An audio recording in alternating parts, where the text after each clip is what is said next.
A family of 7, brutally slaughtered in their sleep. A son arrested, then escapes a mental institution, sparking one of Alberta's biggest manhunts.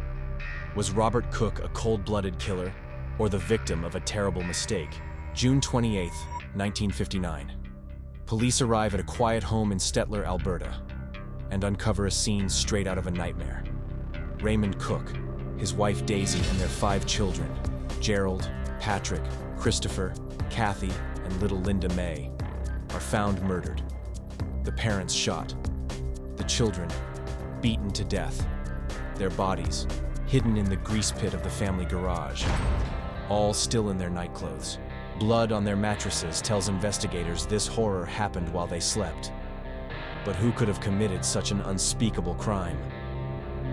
The day before the discovery, Robert Raymond Cook, Raymond's 23-year-old son from a previous marriage, was already in custody for fraud.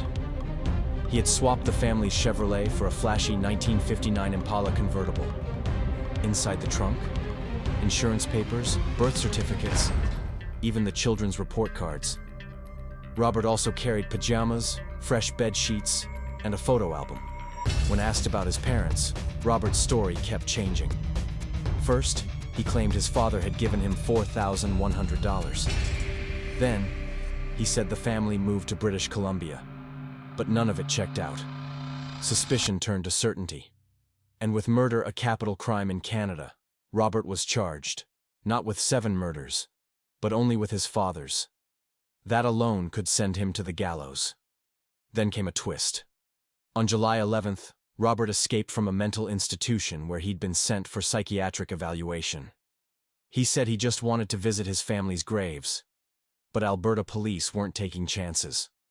One of Alberta's largest manhunts followed. Over 100 officers, dogs, even aircraft. Days later, they found Robert, hiding on a pig farm. Despite maintaining his innocence, Robert was convicted of murder in December 1959. He won a retrial, only to be found guilty again in June 1960. But something had changed in Canada. Most convicted murderers were getting reprieves under Prime Minister John Diefenbaker. Most, but not Robert. No recommendation for mercy, no response to clemency pleas. On November 15, 1960, Robert Cook was hanged at the Fort Saskatchewan jail. He was just 23, the last person ever executed in Alberta. Before his death, Robert wrote a poem declaring his innocence. His eyes went to the Edmonton Eye Bank. His body, donated to science.